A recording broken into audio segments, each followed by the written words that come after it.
Welcome to the CITIcares Small Business Academy, presented by Citi Trends and the law firm of Seyfarth.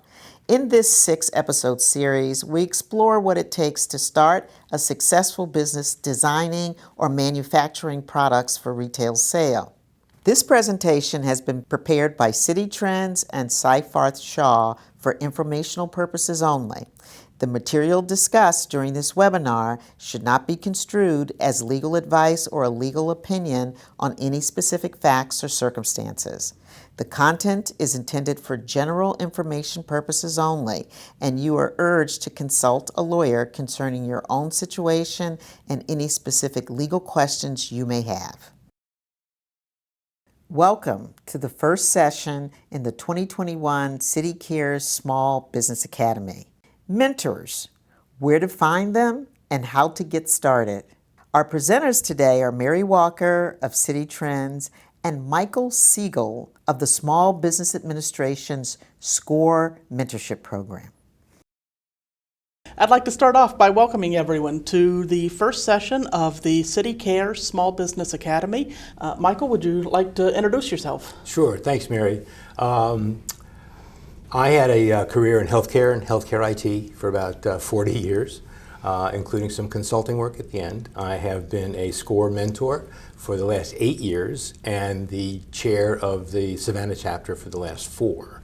And it's just been wonderful working with all these aspiring entrepreneurs and small business owners that we're so fortunate to have in the Savannah community. Okay, awesome. And I'd love to hear a little bit more about SCORE and SBA and how that can help a new entrepreneur get started or an established entrepreneur maybe grow a little bit. Absolutely, sure.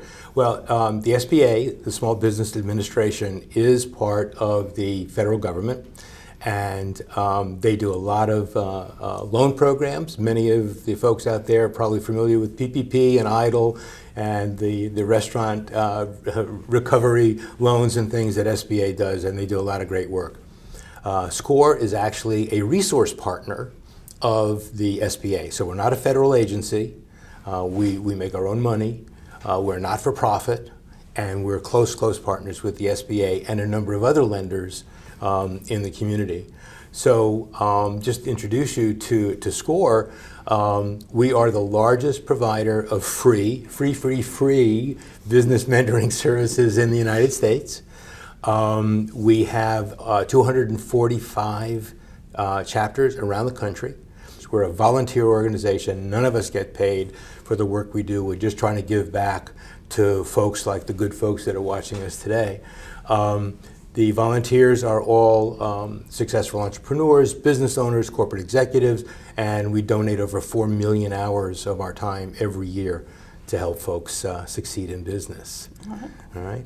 And just real quick with us, Savannah SCORE was named the 2019 Mid-Market Chapter of the Year, 2018 Outstanding Education Program, and just in 2020 we were named a Diamond Chapter, which is only achieved by less than 10% of the 245 chapters in the country. So we have a wonderful team of 47 mentors. Good news is they don't all look like me. 40% are women, 21% are people of color, 18% are veterans. So we have a very wonderful, diverse group of outstanding, knowledgeable, helpful people. All right, wonderful. Is there anything that a business or an entrepreneur needs to do to qualify for SCORE assistance, or can you just walk in the door? No, you can walk in the door, but the best thing to do is to go to score.org and click on Find a Mentor. Okay. And it's a very easy form, and then it gets to the chapter that's closest to you, and we will match you up with a mentor that has the expertise and experience closest to the questions you would like to have some assistance with. So, but we have 60% of the people we work with are startups. And it's everything from people driving by the office, having a good idea, finding a parking spot, and coming in and saying, can somebody help me? To folks that are fairly well down the road and really need help in learning the right way to do the right things to launch their business. The other 40% are in business folks who want to get to the next level or have hit some challenges while they're growing that they didn't anticipate. And some of our clients have over $1 million in annual revenues. And we have long-standing relationships. We have folks that we've been working with for years and years. I personally have several clients that I've been working with for 5 or 6 years, some of whom have never stepped foot in Savannah, because we do video mentoring, we do phone mentoring, so geography doesn't really mean much anymore. That, of course, became very apparent to us during this challenging last year. But we try to match people with the right mentor, regardless of where they're located. So if someone was coming to you with an idea about a manufacturing business, yes, that would be something where y'all could possibly provide some expertise, even if there wasn't any in the local community. That's correct. Every client is assigned a primary mentor. That's the individual who will be kind of the spirit guide throughout the relationship with SCORE. But you have a great example, Mary. In our database of 10,000 people, there is a function called Find a Mentor. And we can do a keyword search to find the right person with the right experience if we don't have it. Wonderful example. There's a young man who graduated from the SCAD College of Industrial Design. He was also a trained luthier. I had no idea what that was. It's a guitar maker. He invented a modular electric guitar. Beautiful, beautiful, brilliant, brilliant. So I said, you got to get a patent on this thing. So I know some about intellectual property, not enough. We did a search, found an intellectual property attorney in Stamford, Connecticut, who is a SCORE mentor, and he spent 2.5 hours on the phone with us for free, explaining to him exactly what he needed to do to move forward with a patent. That's the kind of resource database we have access to. That's wonderful. Awesome. So for an average new client starting a relationship with SCORE, what are some of the early questions that the mentor might have? Sure. A lot of them just don't know where to start. Mm-hmm. A lot of them have no idea whether they have a good idea or a bad idea. We're going to talk about that in a minute. They want to know, how do I set up a company with the state? Right? How do I do a business plan? Right? Where do I find funding? Which is a very important question, obviously, and we'll touch on that as well. So most folks just want to have some help getting started, and we want to have them do it right, not do it over, is what we like to say. So we want to guide them down the path that most of us have already been down, and that's how we give back. Okay, great. Okay, so talk to me, you mentioned, you touched briefly on business plans and financing. How are those two related, and how does the SBA and SCORE help with that? Okay, perfect. We look at the relationship with a client as a journey, okay? You don't need everything from day one, right? First of all, you have to confirm that you've got a decent idea, and we will cover that in just a second. And there's research you have to do, and we ask the clients to do certain things every time we meet with them as kind of what we call follow-up tasks. And depending on how devoted they are to researching that stuff, getting the answers, and bringing back to the next meeting what we've asked and what they've agreed to, will show how devoted they are, how serious they are. Because some folks are what we call one and done. They come in, and not everybody's cut out to be a business owner. And we'll talk about that too. And we never tell anybody they have a bad idea. We never tell anybody that, you can't do this. We just give them the facts. We give them access to resources, because the important thing is that the client reaches whatever decision they feel is going to be best for them and their family. So we don't judge, we just help and guide.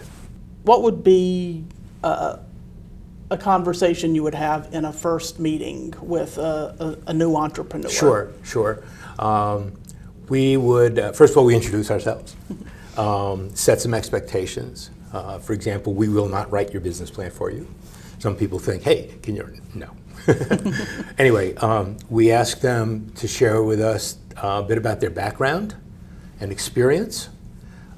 We ask them what industry they are thinking of going into and why, what a specific experience they have had in that, because folks who start a business where they have prior industry and especially managerial experience, they are 40% more likely to succeed than people who are just saying, I've always wanted to own a bar, or I love to cook, I'm going to open a restaurant. So we ask about the background. We ask, what's the motivation? Why have you chosen to do this, and why have you chosen to do it now? Right? And tell us exactly what you're thinking of doing, and why you think this is somewhat unique and needed in the community. And so that kind of gets things rolling. Yeah, that kind of gets things rolling. Great. Okay, so in that kind of discernment process, figuring out whether a person is really ready, or is there any kind of discernment process or any kind of factor or elements that you ask people to look for when they're trying to evaluate their ideas and evaluate how ready they are? You bet. So we ask folks to share their business idea with us. And we ask them certain questions about it. It said, because what defines a really good idea, Mary, is first of all, it's got to address a need or a problem. So you have to be real crystal clear on what problem are you addressing?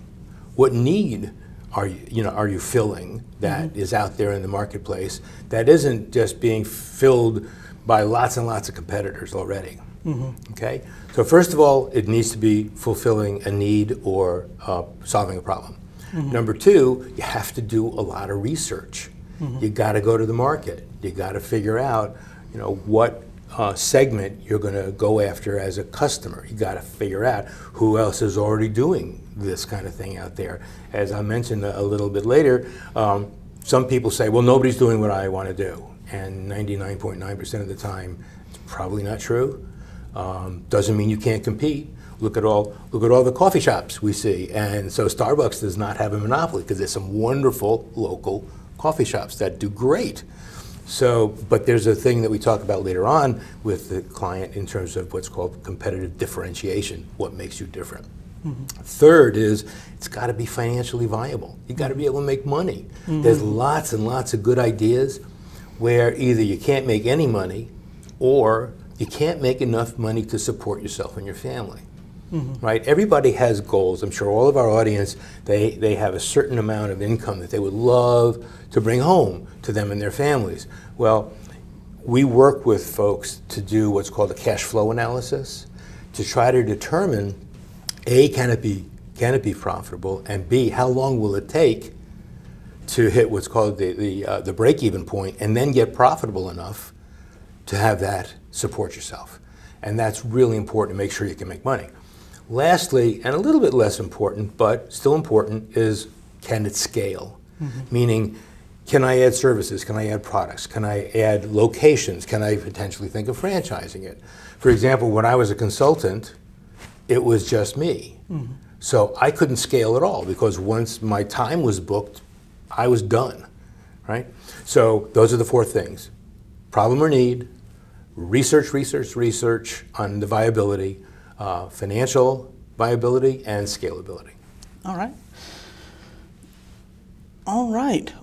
So tell me a little bit about the people you've met who've been able to get past those first few hurdles. What are some of the things that they have in common? Oh, it's great. So they have passion for what they're doing. They have drive.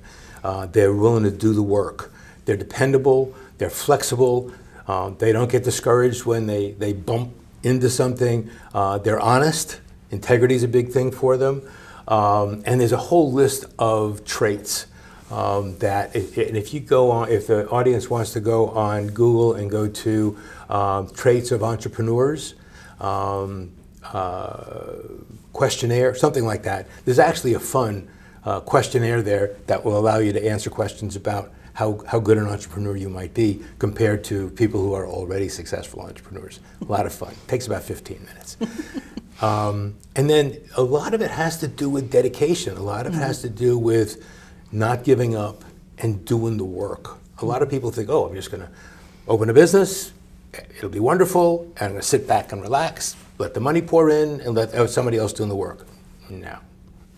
That's not, no.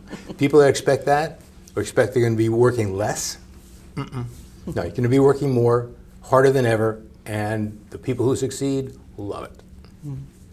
Right.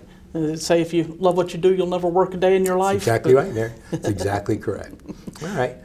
So we have a number of questions that we encourage folks to answer for themselves. I want to make it real clear, not everybody is cut out to be a business owner or an entrepreneur, and that's okay, right?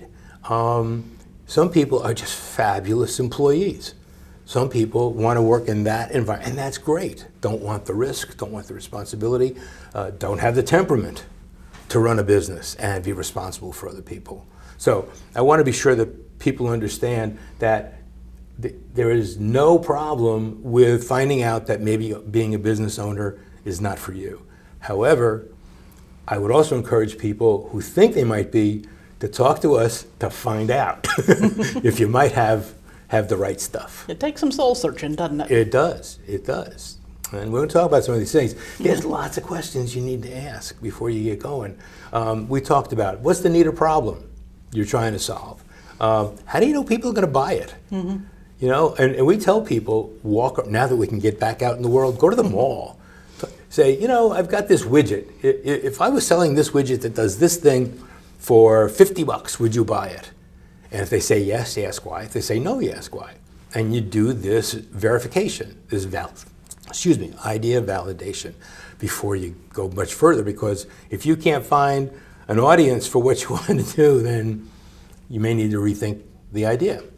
Go ahead. And that seems like it would be so true at so many different stages of the process. You mentioned a coffee shop earlier, and if you're going to be leasing a space to open that coffee shop in, you'd better be out there counting how many people are walking by every day. Yeah. So, and one of the last things you want to do is commit to a 3-year lease on brick and mortar until you're absolutely sure that it's going to fly. Okay. Even with restaurants, we kind of tend to people, why don't you try a food truck first? You know, see how that works out. And then ask the people you know. We always say ask trusted friends, family, etc. Trusted is important because most people, if they ask their mom, if they think it's a good idea, they say, sweetheart, that's brilliant. That's the best thing I ever heard. Like, you want people that are going to say to you, well, what about this? What about that? You want people that will give you the straight scoop as they see it, and you don't have to take their advice. You don't, but it's better to think about it and either incorporate it or dismiss it without. And instead of, you know, way later down the road, you go, my goodness, I wish I could have thought about that. So some of the other questions that we ask people is, we talked about earlier, what business experience and management experience do you have in the industry? Very important. If it's something you have no experience with, that's going to be really difficult to be successful. Excuse me. And what market are you targeting? Everybody can't be your client, your customer. Are you going to cater to men, to women, to children? What age? What ethnic background? What income level?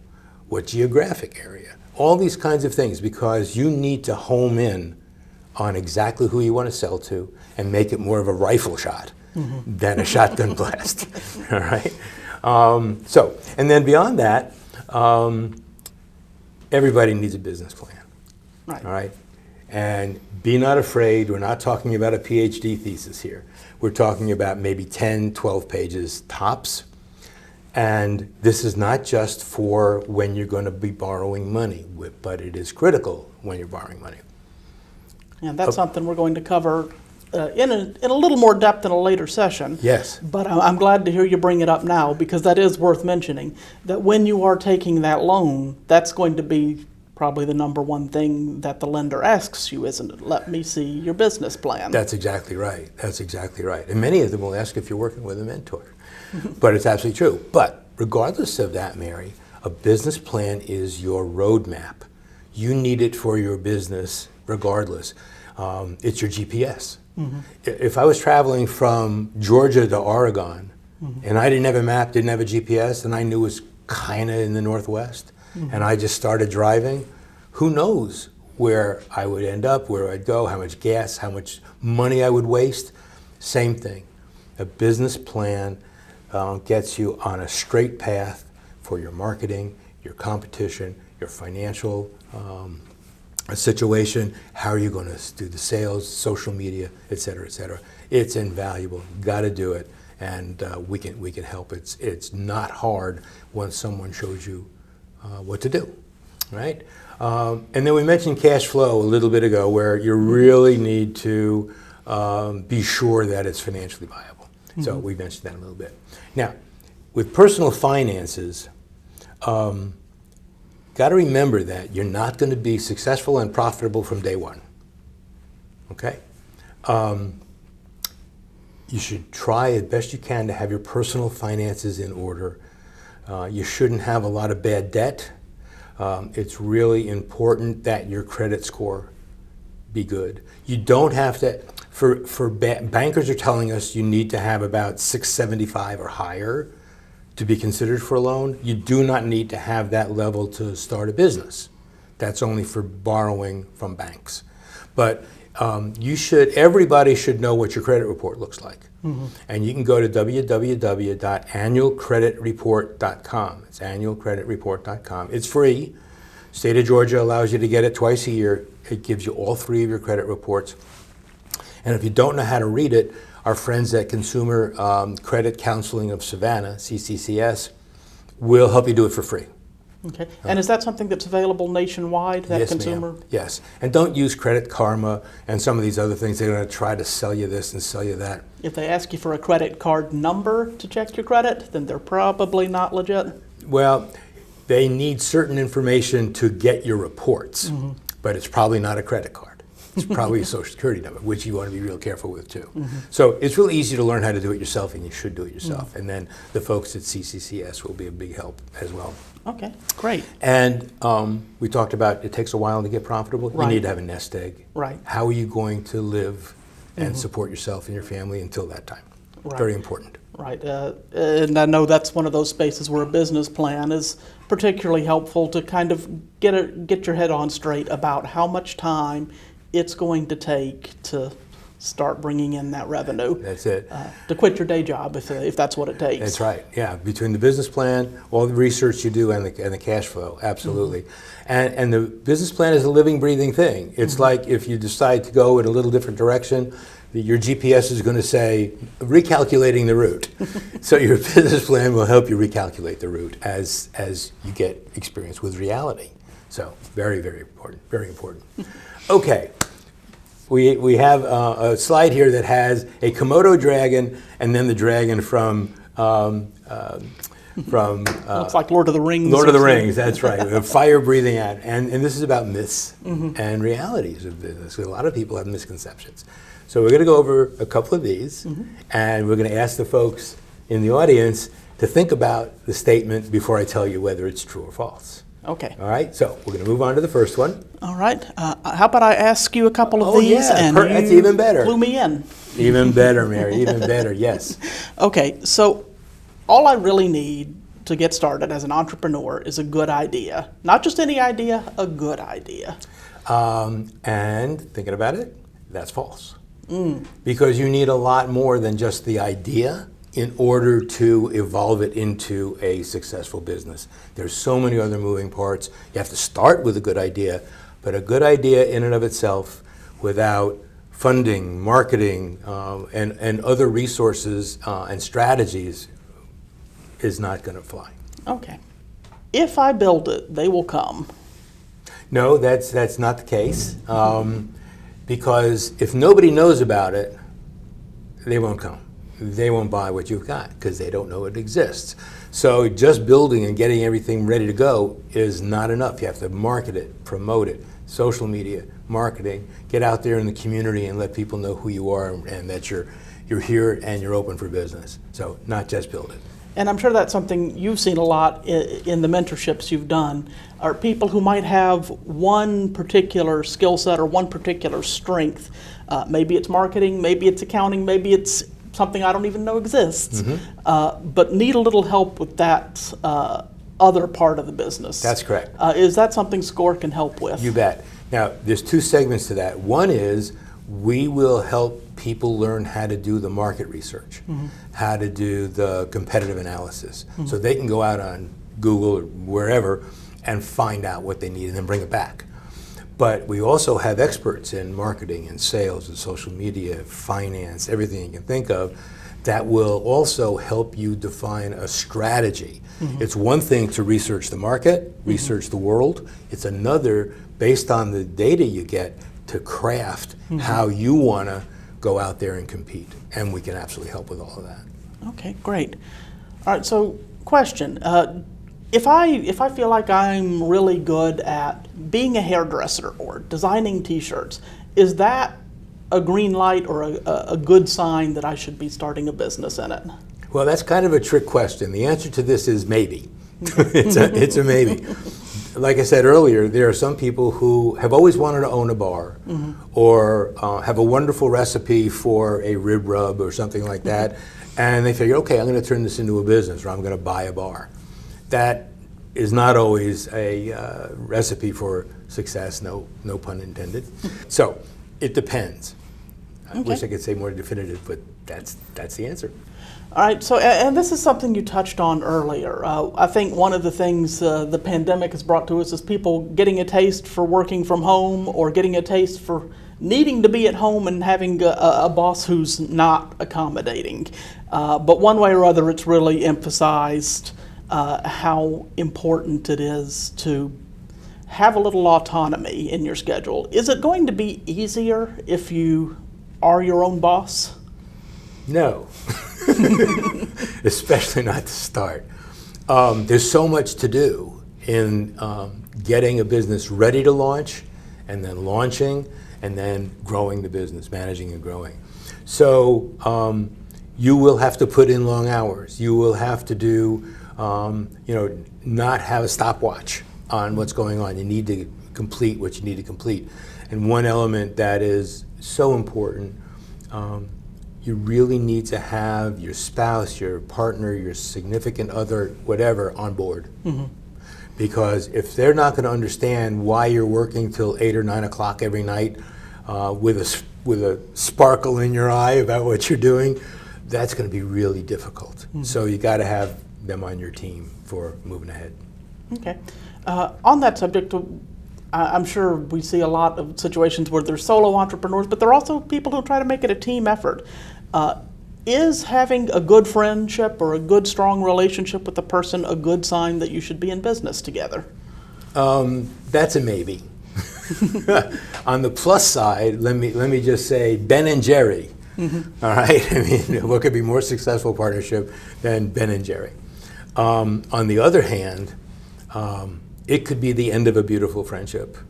And if you're going to go into partnership with family, that could be really touchy Thanksgiving and Christmas dinners. So the bottom line is you have to be, if you're going to do a partnership, you need a formal partnership agreement. As an attorney, I'm sure you know exactly what I'm talking about. You got to have it in writing what the expectations are, who's going to do what happens if this happens, what the responsibilities are, what happens if somebody wants to leave the business.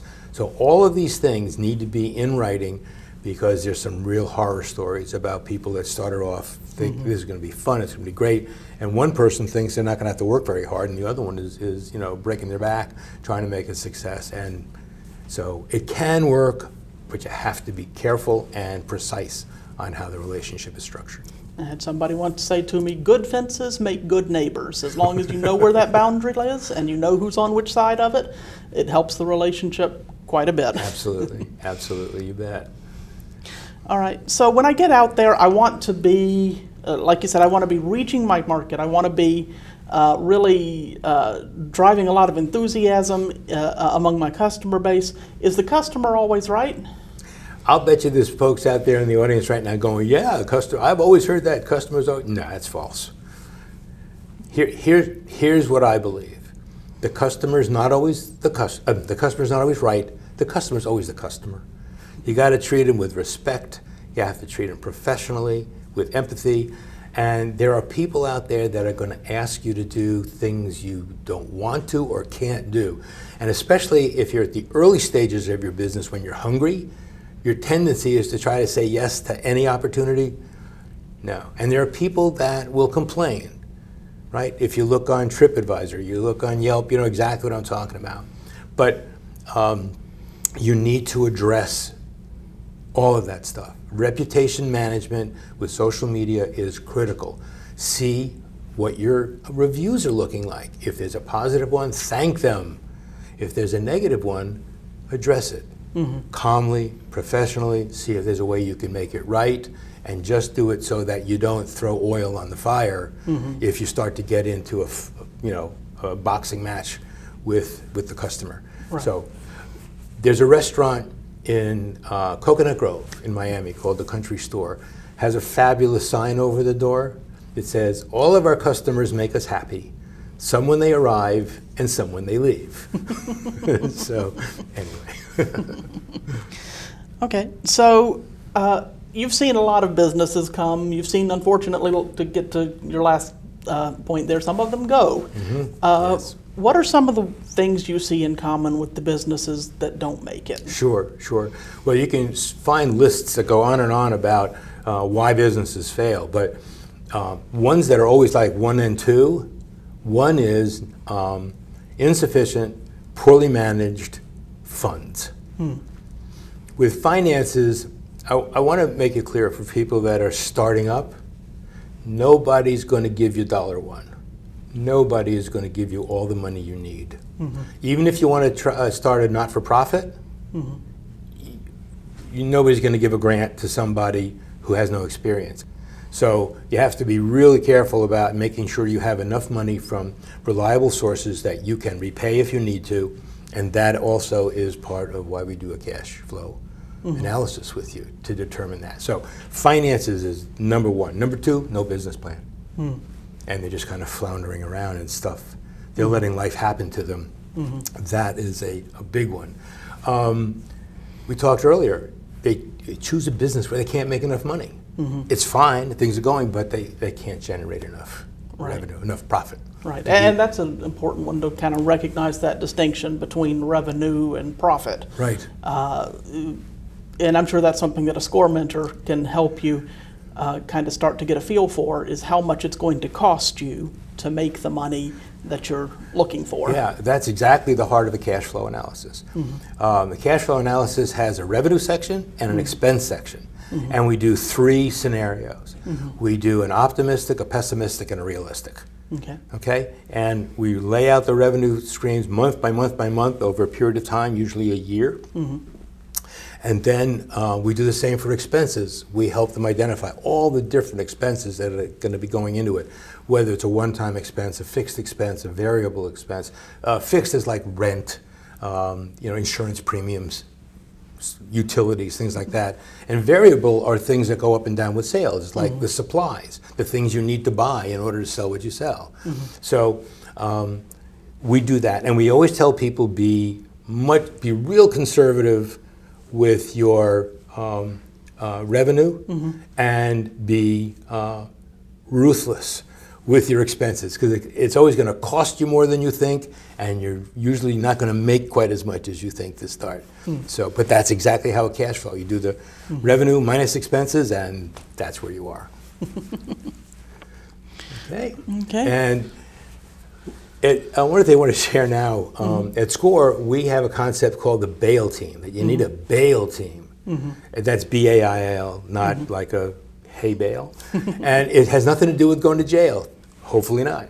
Bail stands for a banker, an accountant, an insurance agent, and a lawyer, right? B-A-I-L. Banker is super important. If you don't have a relationship with a local banker, get one. When you set up your company, you're going to need to set up a corporate bank account, corporate credit card, etc. And when you set that up, you should sit down with a vice president at a bank that you trust and you set things up and you pay your bills every month on that credit card. And as an aside, never, ever, ever, ever charge personal stuff to your business credit card. You can charge business stuff to your personal and then have the business reimburse you, but we've seen people get in terrible trouble with the IRS by mixing personal and business on the business account. And it seems like a good way to upset any kind of business partner you have as well. Terrible, terrible.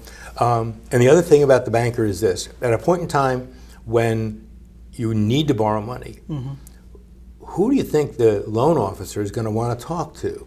Somebody that just walks in off the street, or someone that they have a relationship with and has proven themselves to be trustworthy? If they have access to your history as an entrepreneur, Absolutely. know how you pay your bills. Oh, absolutely. The best thing you want to do is you walk in the bank and the vice president says, "Mary, hi, how are you? What can I do for you today?" That's important. Okay.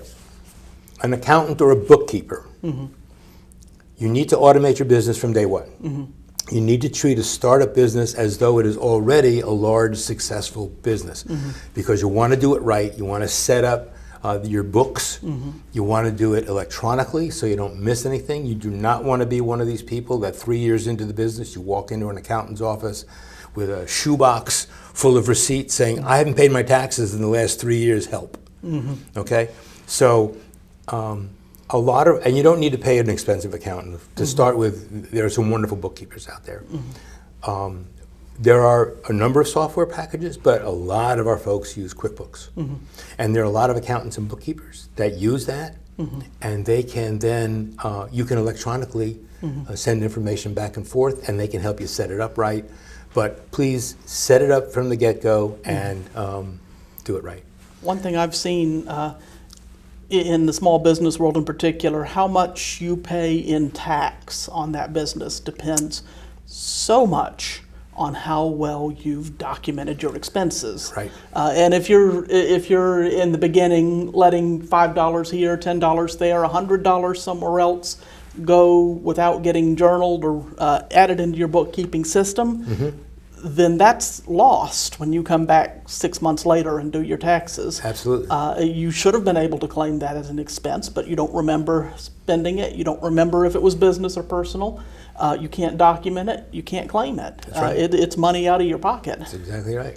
And one important thing to know, that some people think that they'll be able to deduct everything. No, you can't. But if you're working from home and you have a room in the house that you use as your office, like I did when I had my consultancy, the square footage of my office was 13% of the square footage of the house. So the IRS allowed me to deduct 13% of my utilities, 13% of my mortgage, 13% of my phone bill, 13% of home maintenance stuff. So to your point, if you keep those records really well and you can document what was spent, then your accountant or bookkeeper can help you make sure that when you file your tax returns, that you ask for what you're entitled to. It's not gaming anything. It's literally doing what you're entitled to. Or the mileage on your car while you're out. Mileage on your car. Yep. Perfect example. And keep logs. Absolutely. Keep logs. Absolutely. Okay, moving on. Insurance agent, real quick.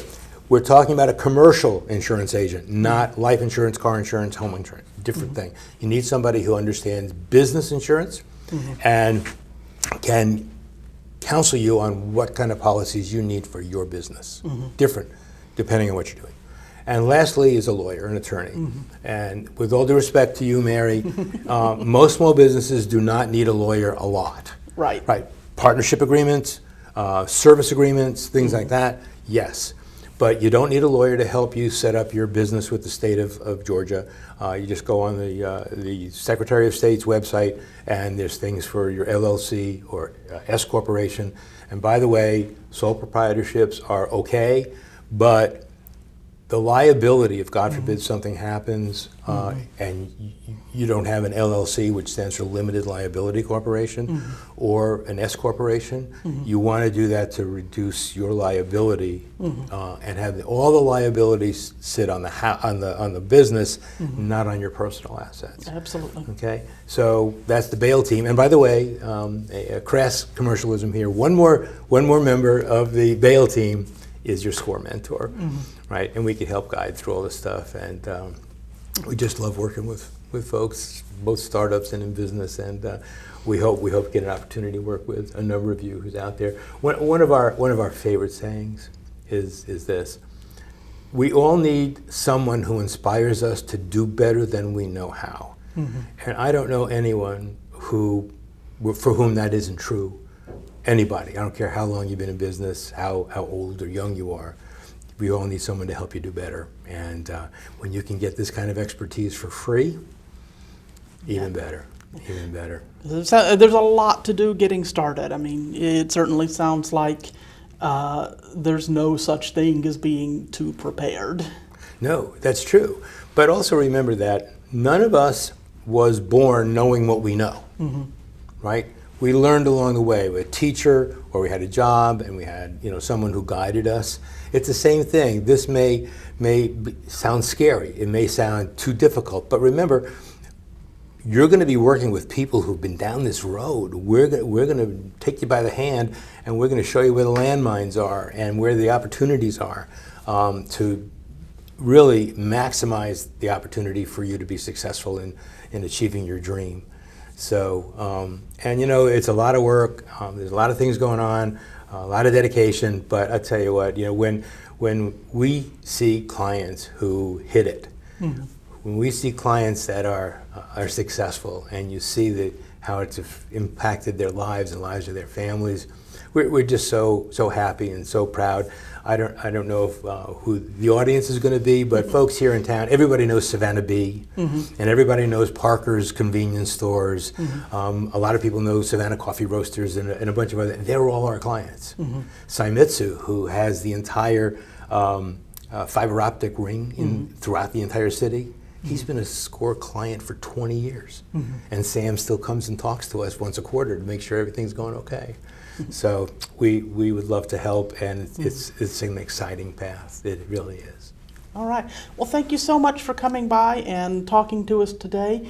It's been wonderful to hear about what SCORE can do for an entrepreneur. I hope that we have a lot of folks coming to take advantage of the services y'all offer. Is there any particular place you would guide them to get started with SCORE? Sure. If you want to find a vendor, the best thing to do is score.org/find-mentor, or if you go on score.org, there's a box right at the top that says Find a Mentor. If you want to find someone in the Savannah area, it's just savannah.score.org. And that would be true maybe for a lot of other places in the country. Oh, yes, yes. Philadelphia.score.org. No question. You can actually do a search and find your local SCORE locations. In fact, if you go on score.org, I think there's a whole list of locations you can put in your zip code, and it'll tell you the ones that are closest. And even if you don't have something close, y'all have virtual service now. We have virtual services, absolutely. So score.org or score.org/find-mentor. All right, perfect. Thank you so much, Michael, for joining us today. Really appreciate your expertise. Well, we appreciate the opportunity, Mary. Thanks so much to Citi Trends for being such a great partner, and we wish all of you out there all the best, and we hope to see you soon. Thank you. Thank you for joining us for this session of the CITIcares Small Business Academy. Please leave any questions or feedback in the comments section below. For more helpful links and more episodes, please visit the CITIcares Small Business Academy YouTube channel.